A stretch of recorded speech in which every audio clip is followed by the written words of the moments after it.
Although prostitution is considered to be the oldest profession, knowing human nature, there is reason to believe that the oldest profession is another, warrior. To knock on the heads of a neighboring village, tribe, state has always been a noble deed. But next to this noble craft in the shadows has always been no less important, but not so noble, and in many ways despised, intelligence and counterintelligence. To reveal the enemy's plans and not to let them reveal their own, this is half of the guarantee of success, the other half, to actually win. But this is not what we are talking about now. Therefore, it is logical that in many states quite quickly created intelligence services subordinate to the ruler personally. Agents delivered information both about affairs abroad and inside the country, which was quite natural and reasonable. Logically, but no less surprisingly, in the Roman Republic, systematic intelligence activities were never conducted, though it would seem, for 400 years, this state conquered half of the world, and without intelligence and counterintelligence. Did the sons of Romulus despise such a dishonorable occupation? No, of course not. It's just that the Romans went their own way, and the reason for this was the republican system itself. No aristocratic family could not allow the existence of a system of espionage in which the elected magistrate were open to such great opportunities, because even promising to follow only the enemies of Rome, purely because of the peculiarities of activity to follow up on the fulfillment of this promise, without revealing the spy network, was unrealistic. Therefore, Rome preferred not to create any spy structures, so as not to create temptation, giving this area of activity in private hands. By the time of the late Republic, the legions generally had a plus or minus universal system of military intelligence and counterintelligence. Each commander had agents hired by him personally, spies, traitors, and lurkers working in the enemy territory and gathering information from outside, and a network of local agents informing about the state of affairs in the rear. This was due to the fact that there were no police units in the Republic, and security and crime control was provided by the legions. Therefore, the military commander had to have his informants in the rear as well, in order to effectively fight against gangs of criminals, record the mood of the people, and receive information about suspicious events. But this was only one component of counterintelligence activities, strongly intertwined with police activities. One of the most important elements of counterintelligence was to prevent plans and orders from falling into the hands of the enemy. This was achieved, on the one hand, by organizational measures, limiting the circle of persons who had access to orders and reports, limited informing the fighters about the goals of the campaign, the use of primitive ciphers, hiding places for storing documentation.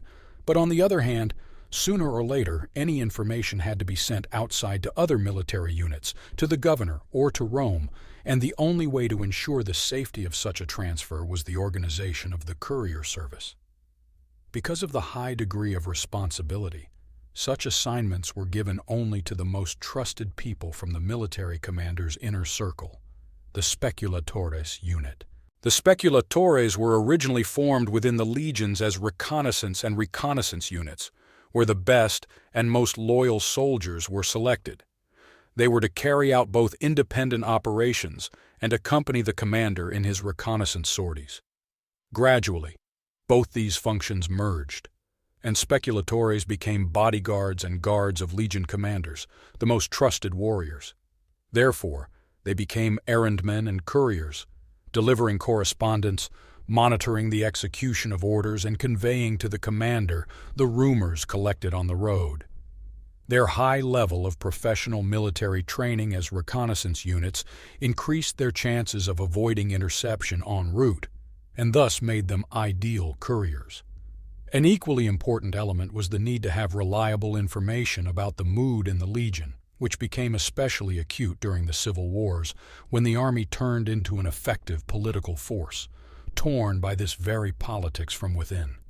Even before, any military commander had sought to control the mood of the soldiers as much as possible to prevent rebellion, but now the stakes were much higher. The system of intra-league counterintelligence was based on the same two pillars: the warlord's personal informants and special army units. The former included slaves and freedmen who accompanied their master on a campaign, and had the ability to overhear much of what the soldiers said. The second were frumentari, military food suppliers, foragers. By duty, they communicated a lot with the legionaries, knew the roads and neighborhoods well, and had wide connections in the area, and therefore were a valuable source of information about the mood both within the legion and among the civilians. At the same time, for frumentarii, the main function during the Republic was still the delivery of supplies, and espionage and counter-espionage was only a side job.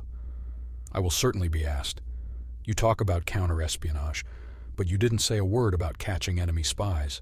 How so?"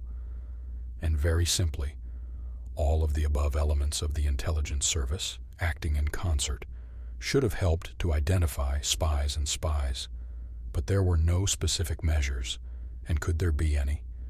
Being in a web of informants, the spy sooner or later had to pull one of the threads and get caught. And if he didn't, it means that the intelligence is not well enough. Nevertheless, such a system could not but be flawed, as information became a weapon and a commodity in the hands of Roman politicians and military leaders, and the degree to which individual magistrates and the Senate were aware of affairs in the Republic and beyond was limited by the power of the personal spy network and the willingness to share information with their colleagues.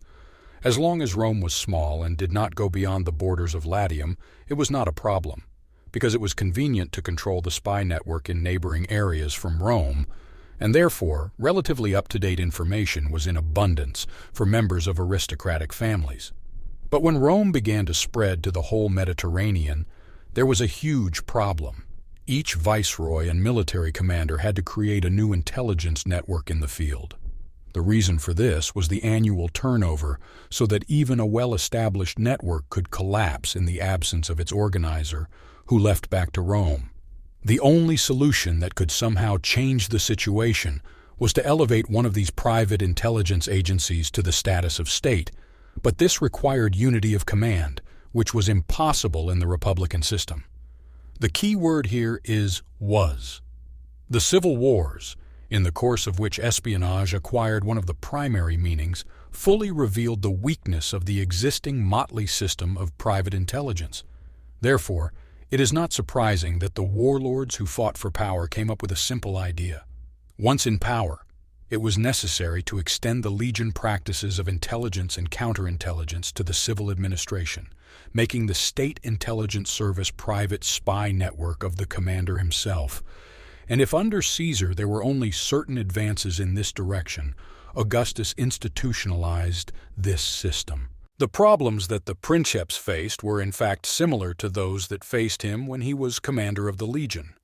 Therefore, as part of the newly formed Praetoria, a speculatores Augustus unit of about 300 fighters with similar functionality was created.